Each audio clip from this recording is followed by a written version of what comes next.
रख हौसला वो मंजर भी आएगा। रख हौसला वो मंजर भी आएगा, प्यासे के पास चलकर खुद समंदर भी आएगा। होके मायूस यूं ना बैठ ए मंजिल के मुसाफिर। होके मायूस यूं ना बैठ ए मंजिल के मुसाफिर, मंजिल भी मिलेगी और जीने का मज़ा भी आएगा। Hello friends, math reasoning GK के यूट्यूब चैनल पर आप सभी का बहुत बहुत स्वागत है। फ्रेंड्स, आज के इस वीडियो में मैं आपको कुछ इंपॉर्टेंट क्वेश्चन के माध्यम से इंडियन पॉलिटी यानी भारत की राज व्यवस्था पढ़ाने वाला हूं। तो दोस्तों, शुरू करते हैं आज की क्लास। आज का हमारा पहला क्वेश्चन है, who was the head of the drafting committee of the constitution. संविधान की प्रारूप समिति का प्रमुख कौन था? तो इसका आंसर क्या होगा दोस्तों? इसका आंसर होगा ऑप्शन डी, संविधान की प्रारूप समिति यानी ड्राफ्टिंग कमेटी का प्रमुख डॉक्टर भीमराव अंबेडकर साहब थे।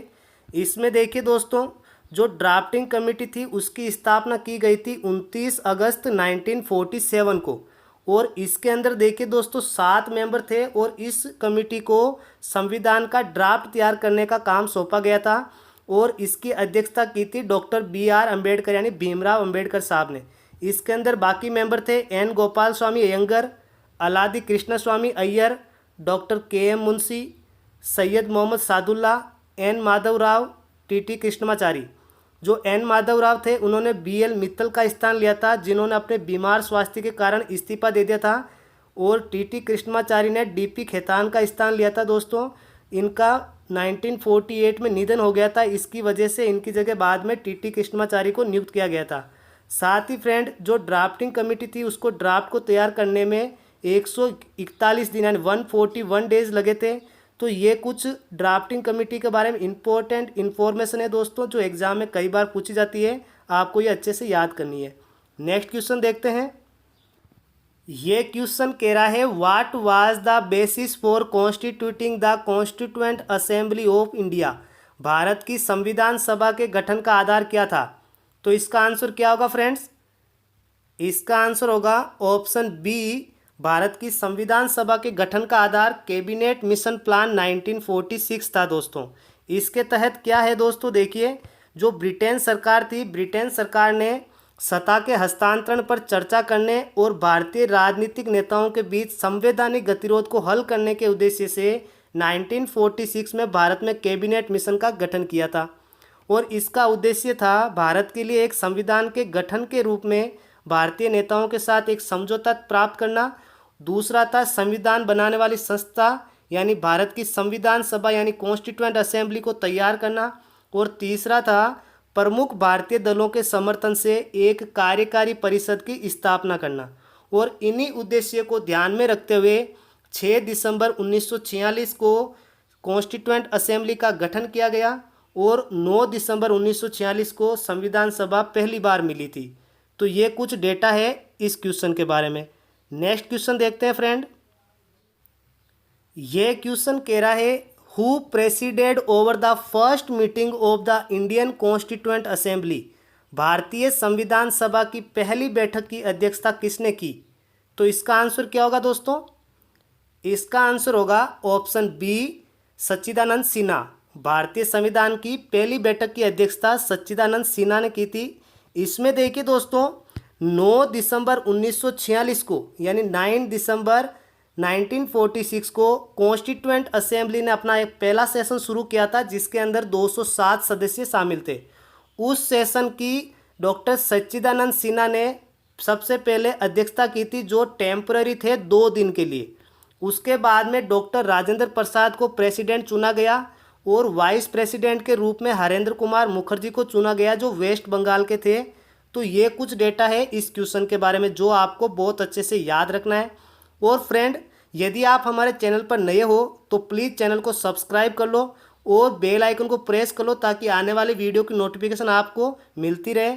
और दोस्तों, आपको वीडियो पसंद आ रहा है तो प्लीज़ वीडियो को लाइक कर दो और अपने दोस्तों में शेयर कर दो, ताकि हमारे वीडियो को और ज़्यादा लोग देख सके और उनको फ़ायदा हो सके। अब नेक्स्ट क्वेश्चन लेते हैं फ्रेंड। ये क्वेश्चन कह रहा है, who among the following was the chairman of the union constitution committee of the constituent assembly. निम्नलिखित में से कौन संविधान सभा की केंद्रीय संविधान समिति का अध्यक्ष था? तो इसका आंसर क्या होगा दोस्तों? इसका आंसर होगा ऑप्शन सी, केंद्रीय संविधान समिति के अध्यक्ष जवाहरलाल नेहरू थे। इसके अंदर देखिए दोस्तों 13 प्रकार की कमेटियां बनाई गई थी, जिनमें कुछ कमेटियां हैं उनके अध्यक्ष इस प्रकार हैं जो एग्जाम में बहुत बार पूछे जाते हैं। जो प्रारूप समिति थी यानी ड्राफ्टिंग कमेटी थी, उसकी अध्यक्षता डॉक्टर B.R. अम्बेडकर यानी भीमराव अम्बेडकर ने की थी। जवाहरलाल नेहरू साहब ने केंद्रीय शक्तियाँ समिति और केंद्रीय संविधान समिति की अध्यक्षता की थी, यानी यूनियन पावर कमेटी और यूनियन कॉन्स्टिट्यूशन कमेटी, इनकी अध्यक्षता जवाहरलाल नेहरू ने की थी। सरदार वल्लभ भाई पटेल ने दो कमेटियां, एक थी प्रांतीय संविधान कमेटी यानी प्रोविंशियल कॉन्स्टिट्यूशन कमेटी, दूसरी थी मौलिक अधिकारों, अल्पसंख्यकों और जनजातीय और बहिष्कृत क्षेत्रों पर सलाहकार समिति। इस समिति की दो उप समितियां हैं, एक है मौलिक अधिकार उप समिति, दूसरी है अल्पसंख्यक उप समिति। जो मौलिक अधिकार उप समिति थी उसकी अध्यक्षता की थी JB कृपलानी साहब ने, और हरेंद्र कुमार मुखर्जी जो वाइस प्रेसिडेंट बने थे उन्होंने अल्पसंख्यक उप समिति की अध्यक्षता की थी। और साथ में जो स्टेट कमेटी थी, राज्य समिति थी, उसकी अध्यक्षता दोस्तों जवाहरलाल नेहरू ने की थी, और इसका काम था राज्यों के साथ वार्ता करना, उनके साथ नेगोशिएशन करना। और डॉक्टर राजेंद्र प्रसाद थे जो पहले प्रेसिडेंट थे, उन्होंने संचालन समिति यानी स्टीयरिंग कमेटी और प्रक्रिया के नियम समिति यानी रूल ऑफ प्रोसीजर कमेटी की अध्यक्षता की थी। तो ये आपको एग्जाम पॉइंट ऑफ व्यू से बहुत इंपॉर्टेंट है, तो इन डेटाज को भी आप अच्छे से याद रखें। तो ये तो था इस क्वेश्चन के बारे में। अब नेक्स्ट क्वेश्चन देखते हैं। ये क्वेश्चन कह रहा है the constitutional adviser to the constituent assembly was, संविधान सभा का संवैधानिक सलाहकार कौन था? तो इसका आंसर क्या होगा दोस्तों? इसका आंसर होगा ऑप्शन बी, संविधान सभा का संवैधानिक सलाहकार BN राव थे। अब देखिए दोस्तों BN राव कौन थे? तो देखिए BN राव का पूरा नाम था दोस्तों बेनेगल नरसिंह राव। ये एक प्रतिष्ठित सिविल सेवक थे यानी ICS थे और एक न्यायविद थे। भारत की संविधान सभा के संवैधानिक सलाहकार बने थे ये, और बाद में इनको 1949 से 1952 तक संयुक्त राष्ट्र में भारत के स्थायी प्रतिनिधि बनाया गया था।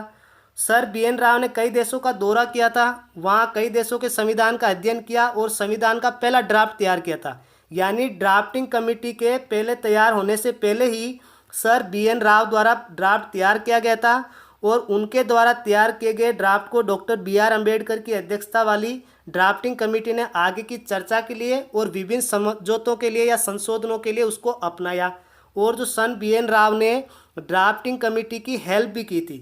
तो ड्राफ्टिंग कमेटी द्वारा प्रारूप तैयार होने के बाद भारत की संविधान सभा में इसके ऊपर चर्चा की गई थी और मतदान किया गया था। हालांकि दोस्तों जो सर BN राव थे वो संविधान सभा यानी कॉन्स्टिट्यूएंट असेंबली के कोई सदस्य नहीं थे। उनकी जो सेवा थी वो विशुद्ध रूप से मानद थी यानी ऑनरेरी सर्विस थी उनकी। अब देखिए दोस्तों जो संविधान सभा थी उनका काम 5 चरण में हुआ था। पहले चरण के तहत क्या था कि जितनी भी समितियां यानी कमेटियां गठित की थी 13 प्रकार की, उनको मुद्दों पर रिपोर्ट प्रस्तुत करनी थी। ये पहले चरण में काम हुआ। दूसरे चरण के अंदर BN राव ने अन्य देशों के गठन में रिपोर्टों और उनके शोध के आधार पर एक प्रारंभिक रिपोर्ट यानी ड्राफ्ट तैयार किया। उसके बाद में भीमराव अंबेडकर की अध्यक्षता वाली ड्राफ्टिंग कमेटी यानी मसौदा समिति थी, उसने एक विस्तृत मसौदा यानी ड्राफ्ट संविधान प्रस्तुत किया, जिसे सार्वजनिक चर्चा के लिए प्रकाशित किया गया था संविधान सभा में। उसके बाद चौथे चरण में संविधान के मसौदे पर चर्चा की गई और संविधान प्रस्तावित किया गया और अधिनियमित किया गया। और अंतिम चरण था 5वां, उसके अंदर संविधान को अपनाया गया, जिसमें कांग्रेस पार्टी, जिसे हम कांग्रेस विधानसभा पार्टी के रूप में भी जाना जाता है, उनके नेतृत्व में विशेषज्ञों की एक समिति ने महत्वपूर्ण भूमिका निभाई। तो ये तो था इस क्वेश्चन के बारे में दोस्तों। अब नेक्स्ट क्वेश्चन देखते हैं। ये क्वेश्चन कह रहा है how many sessions of the Indian constitutional assembly were conducted for formulation of Indian constitution. भारतीय संविधान की संरचना या निर्माण के लिए भारतीय संविधान सभा के कितने सत्र आयोजित किए गए थे? इसका आंसर क्या होगा दोस्तों? इसका आंसर होगा ऑप्शन बी, भारतीय संविधान की संरचना के लिए भारतीय संविधान सभा के 11 सत्र आयोजित किए गए थे।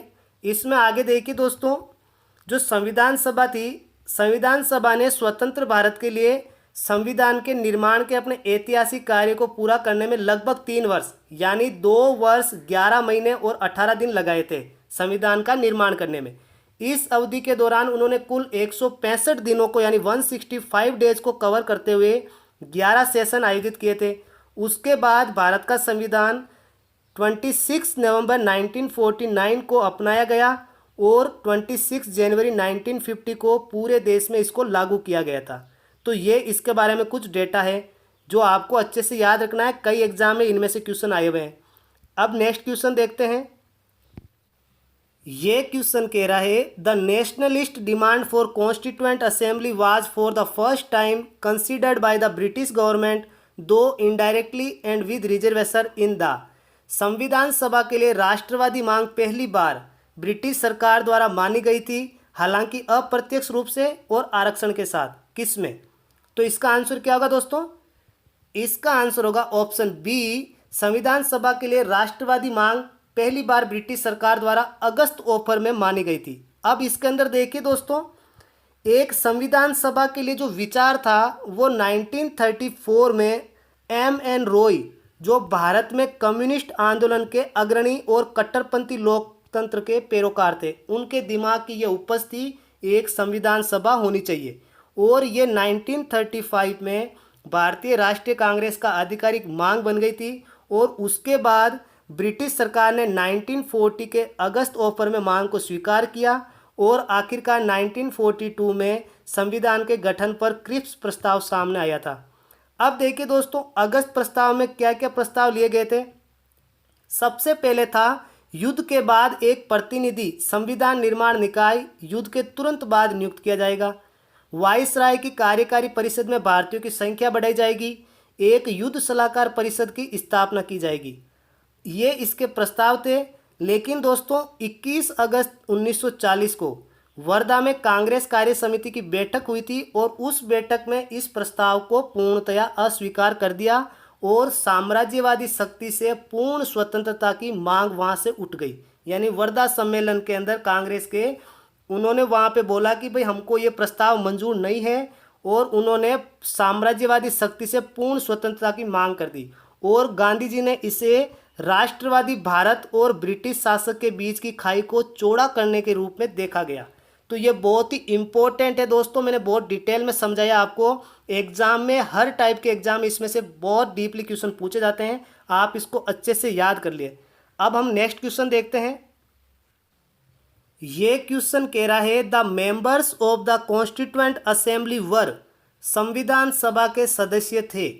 तो इसका आंसर क्या होगा? देखिए दोस्तों, तो इसका आंसर होगा ऑप्शन सी, संविधान सभा के सदस्य अप्रत्यक्ष रूप से प्रांतीय विधानसभाओं द्वारा चुने गए थे। अब इसके अंदर देखिए दोस्तों, जो कॉन्स्टिट्यूएंट असेंबली थी उसके अंदर प्रत्येक समुदाय के प्रतिनिधियों को प्रांतीय विधानसभा में उस समुदाय के सदस्यों द्वारा चुना जाना था और एकल हस्तांतरणीय वोट के माध्यम से आनुपातिक प्रतिनिधित्व की विधि से मतदान होना था। रियासतों के प्रतिनिधियों को रियासतों के प्रमुखों द्वारा नामित किया जाना था और इस प्रकार ये स्पष्ट हो जाता है कि संविधान सभा को आंशिक रूप से निर्वाचित और आंशिक रूप से नामांकित निकाय होना था। इसके अलावा सदस्यों को प्रांतीय विधानसभाओं के सदस्यों द्वारा अप्रत्यक्ष रूप से चुना जाना था, जो स्वयं में एक सीमित मताधिकार पर चुने गए थे। तो इस क्वेश्चन का आंसर हमारा क्या हो जाएगा? Option C. अब आगे देखिए दोस्तों, संविधान सभा की कुल सदस्य कितने थे? 389 थी, जिसके अंदर 292 राज्यों के प्रतिनिधि थे, 93 रियासतों का प्रतिनिधित्व करते थे और 4 दिल्ली, अजमेर, मेरवाड़ा, कुर्ग और ब्रिटिश बलूचिस्तान के मुख्य आयुक्त प्रांतों से थे। तो ये इस क्वेश्चन के बारे में कुछ इंपॉर्टेंट डेटा थे जो आपको डिटेल में याद रखना है। नेक्स्ट क्वेश्चन देखते हैं। ये क्वेश्चन कह रहा है who proposed the preamble before the drafting committee of the constitution, संविधान की प्रारूपण समिति के समक्ष प्रस्तावना का प्रस्ताव किसने रखा? तो किसने रखा था दोस्तों? इसका आंसर क्या होगा? इसका आंसर होगा ऑप्शन ए, संविधान की प्रारूपण समिति के समक्ष प्रस्तावना का प्रस्ताव जवाहरलाल नेहरू ने रखा था।